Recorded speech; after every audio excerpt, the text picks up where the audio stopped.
जय गुरुदेव। और दोस्तों, मेरे चैनल तंत्र अप्सरा साधना में आपका एक बार फिर से हार्दिक स्वागत है। और देखिए, आज की वीडियो में मैं जो आपके लिए कुछ दिशा निर्देश मैं आपको बताने वाला हूँ, उनमें बहुत कुछ लोगों ने मुझे कमेंट भी किया और उनके सामने इस प्रकार की समस्याएं आई भी कि जी हमने साधना की, लेकिन साधना में हमें कोई अनुभव ही नहीं हुआ। हमने 21 दिन की साधना कर ली, लेकिन कोई भी अनुभव नहीं हुआ। अब मैं आपको बताता हूँ कि अनुभव क्यों नहीं हुआ, या फिर आपने ही अनुभव नहीं किया। यहाँ पर दो चीज़ें हैं कि आपने ही अनुभव नहीं किया या फिर अनुभव हुआ ही नहीं। और जो वीडियो है जो मैं आज बना रहा हूँ, वो इसी उद्देश्य पर है कि साधना में हमें ऐसा क्या करना चाहिए कि साधना हमारी सिद्ध हो, साधना में अनुभव भी प्राप्त हो। तो साधना किस प्रकार से की जानी चाहिए, या फिर क्या किन चीज़ों का हमें ध्यान रखना चाहिए, ये मुख्य इसका जो विषय है वो यही है। तो देखिए, पहली बात तो मैं आपको यहाँ पर बता दूं कि जिन लोगों को साधना में अनुभव नहीं हुए, उन लोगों का जो मन है ना, वो मन साधना तो तन तो साधना कर रहा है, लेकिन मन पूर्ण रूप से साधना में नहीं है। या फिर साधना कर रहे हो, साधना में जो व्यक्ति पूर्ण रूप से जो डूबा हुआ होता है, जो तीव्र वेग के साथ में साधना करता है, या जिसका जो मन है वो पूरी तरीके से साधना में लगा हुआ है, तो वो गौर से उन अनुभवों को भी देखता है कि तुझे कुछ अजीब, कुछ मेरे साथ तो नहीं हो रहा है, कि कुछ लगे कि कुछ अजीब सा हो रहा है कहीं कहीं पे। जैसे कि आपने देखा होगा और पढ़ा भी होगा और सुना भी है कि जब अर्जुन ने द्रौपदी के स्वयंवर में, जब अर्जुन ने मछली की आंख पर निशाना लगाया था, तो वहां केवल उनको उसकी आंख ही नजर आ रही थी और दूसरी चीज नजर नहीं आ रही थी। तो मतलब उसका जो मन था, जो ध्यान था, वो एकाग्र होकर के और बिल्कुल केवल मछली की आंख पर था, बाकी और कोई चीज उसको नजर नहीं आ रही थी। कि नजर आने का मतलब कि उसका ध्यान ही कहीं दूसरी चीज पर नहीं था, तो वो सफलता प्राप्त कर सका। अब यहां पर क्या है कि जो साधना है और तपस्या है, इसमें डूबने का एक अलग ही आनंद होता है। जो तप है या साधना है, इसका संबंध जो होता है ना, इसका संबंध आपके मन से है। मन में यदि इनके प्रति अगर तीव्र लालसा उठे कि भाई मुझे साधना करनी है, बहुत अंदर से तीव्र उठे लालसा, तो फिर साधना आपकी सिद्ध होती है, तपस्या फिर आपकी प्रारंभ होती है। शरीर तो इन सबका एक माध्यम है भाई। शरीर जो है आपका, वो केवल एक माध्यम है। बाकी जो जितनी भी सारी चीजें हैं वो मन से होती हैं। और शरीर इस पवित्र कार्य में किसी भी प्रकार की बाधा ना बने, इसलिए उसका स्वस्थ रहना और उसका सबल रहना बहुत जरूरी है। अब मन का, अगर आप मन के अनुसार अगर काम करते हैं, तो शरीर का धर्म है ये, शरीर मन के साथ चलेगा। आपका मन किया कि मैं दिल्ली जाऊं या मद्रास जाऊं, तो फिर आपका शरीर आपके साथ चलेगा जहां भी आपको जाना होगा। यानी मन जो है उसके साथ जुड़ा हुआ है शरीर। अब जहां तक बात है साधना की, तो इसकी जो जितनी भी सारी चीजें हैं, नियम हो, शर्त हो या विचार हो, वो मन की गहराई से होने चाहिए। भाई मन में अगर तुम संसार की सांसारिक चीज़ों की लालसा लेकर के अगर साधना या तपस्या में बैठते हो तो फिर संभव नहीं है कि आपकी साधना सिद्ध हो जाए, क्योंकि साधना जो है वो आसान नहीं है। ये शरीर से कम और मन से ज़्यादा होती है साधना, ठीक है। और जिनके अंदर साधना के संस्कार हैं, जो सच्चे मन से साधना करना चाहते हैं और उनकी लगन निष्ठा साधना के प्रति है, साधना और तपस्या एक बहती हुई धारा है जो लगातार बहती रहती है, और इसमें जितना तुम डूबोगे उतना ही इसमें मग्न हो जाओगे। इसमें जितना डूबेगा व्यक्ति उतना ही मग्न हो जाएगा और राह में बढ़ना फिर आसान रहेगा, आगे फिर बढ़ना आसान रहेगा आपका, क्योंकि इसका जो वेग है ना, इसका जो बहाव है वो एकदम जैसे कि उफनती हुई नदी होती है ना, उसके बीच में मझधार में कूद करके और अपने जीवन को बचाना इस प्रकार इस चीज़ के बराबर है कि बहती हुई नदी के बीच में कूद जाओ और फिर अपने आप को बचाओ। वहाँ पर आपको कितने दबाव झेलने पड़ेंगे, कितना भय लगेगा, या फिर कितने निर्भीक होकर के आप आगे बढ़ सकते हो अपने आप को बचाने के लिए। ठीक उसी प्रकार से साधना का पथ है, साधना का रास्ता ठीक उसी प्रकार से है। अगर तुम संसार की कामनाओं को लेकर के कि भाई कोई तो कहता है मेरा ये हो जाए, मेरा वो काम हो जाए, मेरा ये हो जाए, पड़ोसी का घर जल जाए, फलाने का ट्रैक्टर खराब हो जाए, या कुछ भी, या फलानी लड़की है उसका मेरा वशीकरण हो जाए। अगर आप इस प्रकार की सांसारिक कामनाओं को लेकर के और फिर साधना करते हो तो इस राह में चलना आसान नहीं है। अक्सर उन्हीं लोगों की साधना सिद्ध नहीं होती जिन लोगों के अंदर ये सब भावनाएं भरी होती हैं। साधना कर रहे हैं लेकिन विचार क्या चल रहा है? विचार वही सांसारिक चल रहे हैं कि मुझे फलानी चीज़ मिल जाए। अप्सरा की साधना कर रहे हैं, अप्सरा आ जाए, अप्सरा मेरे गले में बाहें डाले, अप्सरा मेरे पास में बैठे, अप्सरा मेरे साथ ये करे वो करे। मतलब विचार ऑटोमेटिक ऐसे चल रहे हैं कि जो सांसारिक हैं, जिसमें वासना भरी हुई है, जिसमें कामना भरी हुई है। अगर आप चाहते हैं कि इन सभी चीज़ों को लेकर के और साधना सिद्ध हो जाए या आपको सिद्धि प्राप्त हो जाए, तो ऐसा तो संभव ही नहीं है, असंभव है ये। अगर आपको बढ़ना है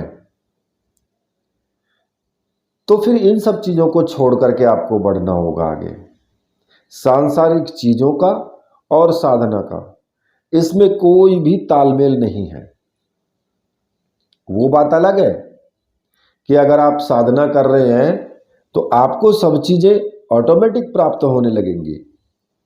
वो एक अलग बात है कि भाई आप संसार के इस सांसारिक जीवन में रह रहे हैं तो उसमें आपको ऑटोमेटिक बहुत सी चीज़ें प्राप्त होने लगती हैं, लेकिन आपकी कामना नहीं थी वो। आपने अपने मन में ये बात सोची नहीं। आपका जो मन था वो पूर्ण तीव्रता के साथ में जो सिद्धि की देवी है, देवता हैं, उनके प्रति लगा हुआ था। उनको पाने की इच्छा थी, ना कि सांसारिक चीज़ों को पाने की इच्छा थी। और देखिए, जो लोग इन चीज़ों को लेकर के साधना में प्रवेश करते हैं, सांसारिक जो हमारे संसार की जो कामनाएं हैं, बहुत सी ऐसी चीज़ें हैं कि मेरा ये कार्य हो जाए, मेरा वो कार्य हो जाए, फलाना हो जाए, ढिकड़ा हो जाए। अगर इन चीज़ों को लेकर के और हम साधना में प्रवेश करते हैं तो उस आध्यात्म की राह पर आपको जो है निराशा, हताशा ही मिलेगी। इससे कुछ और ज़्यादा नहीं मिल सकता है। तो ऐसे ही लोग आध्यात्म पर भी और साधनाओं यानी तपस्याओं पर भी बेतुकी बातें करते हुए आपको मिल जाएंगे। ऐसे ही लोग होते हैं जो इनके बारे में फिर बेतुकी बातें करते हैं कि कहीं कुछ नहीं है, सब बेकार है, क्योंकि वो इस राह के राही नहीं है। अगर आप इस राह के राही नहीं हैं तो फिर इस राह पर आए क्यों? और यदि आप आध्यात्म की राह पर आ गए हैं तो किस बात का अपने मन में संशय है, किस बात का ऊहापोह है आपको? अगर चयन करना है तो आप के हाथ बिल्कुल एकदम स्वतंत्र हैं चुनाव करने के लिए। भाई आप अपने आप को समझें, अपने आप को जानें। आप में क्षमता तो बहुत है और उसके लिए कोई आपको जबरदस्ती भी नहीं कर सकता है, परंतु बात यह है कि वो क्षमता उभरे तो यहां पर। इसलिए तो भ्रम है, और भ्रम भी मन में कहीं नहीं ठहरता, और भ्रमित जो व्यक्ति होगा ना वो वास्तव में कहीं भी नहीं रुक सकता है। वो उसके लिए साधना बिल्कुल एकदम बेकार है। जिसके अंदर भ्रम है और ऐसा व्यक्ति जिसके अंदर विश्वास नहीं है, वो व्यक्ति साधना की रास्ते का नहीं है। ऐसे व्यक्तियों को साधनाएं नहीं करनी चाहिए, क्योंकि मन में क्या है, मन में तो जो है संसार की बहुत सी ऐसी इच्छाएं हैं, उनकी आंधी चली आ रही है, उनके दुनिया भर के झंझट हैं, वासनाओं की आग समेटे हुए। भला कोई व्यक्ति तपस्या कर सकता है? तपस्या तो इन सब लालसाओं को छोड़ने के बाद संभव है। जब मन में इन लहरों के जो तीव्र थपेड़े से जो लगते हैं ना, उन थपेड़ों को शांत करना है, उन इच्छाओं को बिल्कुल एकदम मार देना है। तो ये सब चीजें अगर आपके मन के अंदर हैं तो फिर आप साधना के अधिकारी हैं। इसीलिए तो कहा गया है कि मन सधे तो साधना सधे, कि पहले मन को साधने की जरूरत है, इसे भी काबू में करने की आवश्यकता है।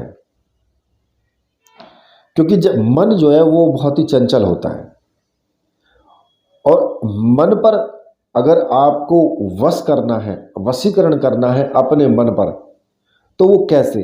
और ये प्रश्न कोई आज का नहीं है, ये प्रश्न तो साधकों के मन में निरंतर चलता आया है बहुत लंबे टाइम से, और इससे इस पर जो है वो अपना फोकस भी करता आया है कि भाई किसी तरीके से ये मन को जो है कंट्रोल हम कर लें। लेकिन इस पर क्या है, मन पर आप दबाव भी ज़्यादा नहीं डाल सकते हैं और इसे खुली छूट भी नहीं दे सकते हैं।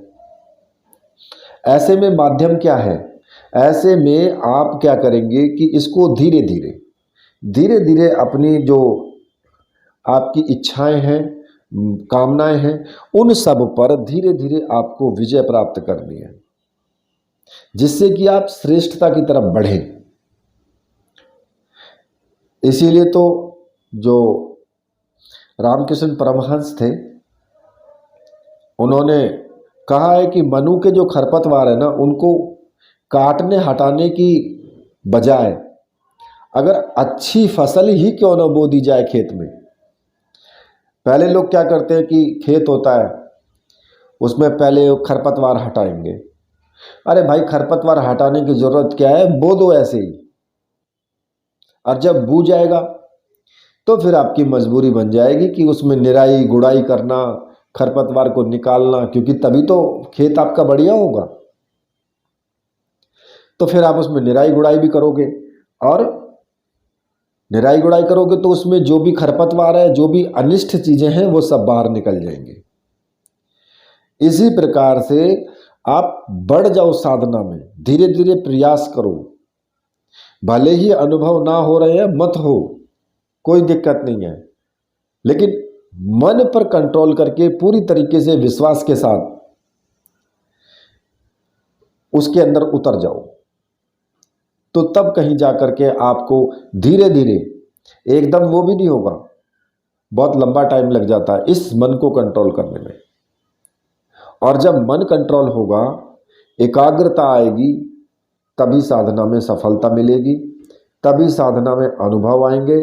एक दिन अगर आपका मन 1 मिनट के लिए भी एकाग्र हो जाएगा, उसी दिन अनुभव आपके सामने तुरंत आ जाएंगे। निश्चित है ये, जिस दिन एकाग्र मन होगा उसी दिन अनुभव आएंगे। और मन अगर इधर उधर भगा हुआ है, इधर मंत्र जाप चल रहा है, उधर मन अपने कहीं खेत पे गया हुआ है, तो फिर अनुभव नहीं आएंगे। कोई मतलब ही नहीं होता कि भाई अनुभव आ जाए। और देखो, किसी किसी में क्या होता है, किसी किसी में जो ये वैराग्य होता है ना साधना के प्रति, ये बचपन से ही होता है ये भाव। और किसी में तो जन्मजात ही होता है, जैसे कि भाई कोई ईश्वर की कृपा ही इस चीज़ को उपलब्ध करवा दे कि भाई जन्मजात उसमें हो जाए। क्योंकि जैसे शंकराचार्य थे, स्वामी विवेकानंद थे, रामकृष्ण परमहंस थे, तो इनमें तो जन्मजात था, वैराग्य का भाव था। और इसी कारण से ये बहुत जल्दी साधना के शिखर पर ऊंचे पहुंच गए और उन्होंने इस मानव जीवन को एक अलग ही प्रेरणा दी है। तो इसलिए कुछ व्यक्ति ऐसे होते हैं जिनको टाइम लगता है इस भाव को जागृत करने में, वो धीरे धीरे जागृत करते हैं। और कुछ ऐसे होते हैं कि वो करना भी ही नहीं चाहते जागृत, उन्हें उनके अंदर भाव ही नहीं आता है। साधना के लिए तो ठीक है, माला उठा ली, लेकिन भाव तो आया नहीं ना, तो फिर साधना कहाँ से सिद्ध होगी। लगातार कितना भी लगे रहो, कुछ नहीं होने वाला उससे। तो यही है कि मन में जो आपके लहरें उठती हैं, वो संसार की, उनको शांत करना जरूरी है। और जब उसको शांत कर दोगे ना, तो शांत क्या होता है, शांत होता है सागर। सागर की तरह बिल्कुल एकदम शांत बन जाता है व्यक्ति। तब वो जो है अपने इष्ट का, अपने लक्ष्य का, अपने प्रभु का, उसकी छवि को तब वो देख पाता है। मन के अगर इस शांत सागर में अगर एक भी लहर उठ जाएगी, तो जो प्रतिबिंब है भगवान का, उसकी छवि का, उसका आकार विकृत हो जाएगा। अगर एक भी लहर उठेगी, मन जब शांत हो जाएगा समुद्र की तरह बिल्कुल शांत, तो समझिए कि आपके सामने उस प्रभु की छवि आ जाएगी। और देखिए, यहाँ पर मैं कोई साधना करने के लिए संसार को छोड़ने की बात नहीं कर रहा हूँ कि आप संसार को छोड़ करके और बस योगी सन्यासी ही बन जाए। यहाँ पर संसार का जो मेरा मतलब है, वो है सांसारिक जो कामनाएं हैं हमारी, जो वासनाएं हैं, जो महत्वाकांक्षाएं हैं, उनसे मतलब है। यहाँ पर इन सब चीज़ों को छोड़ने की बात कही जा रही है, ना कि आपको साधु बनने की बात कही जा रही है। ठीक है, इनसे संघर्ष करो, इनके ऊपर विजय प्राप्त करो और अपने लक्ष्य पर बिल्कुल अडिग रहो। जब आपकी ये शर्तें हैं साधना की, तो फिर कोई भी आपको नहीं रोक सकता है। और तीव्र वेग से उफनती हुई जैसे नदी होती है ना, तीव्र वेग के साथ में जब आप तीव्र वेग के साथ में साधनाएं करेंगे ना, तो फिर सब कुछ बहा ले जाती है वो अपने साथ में। जितना भी कूड़ा कचरा सब कुछ होता है, सब बह जाता है, फिर कुछ नहीं बचता है। तो ऐसे लक्षण अगर आपके अंदर हैं, तो फिर आप साधना के अधिकारी हैं, साधना सिद्ध होगी। ज़्यादा कुछ कहूँगा नहीं, इसलिए जो मैंने कहा है उस पर गौर करना, उसको अपने जीवन में उतारना। इसी के साथ वीडियो को यहीं पर समाप्त करता हूँ। मेरे साथ बोलिए बोलिए वीर बजरंगबली हनुमान जी महाराज की जय। बोलिए मेरे परमहंस गुरुदेव की जय।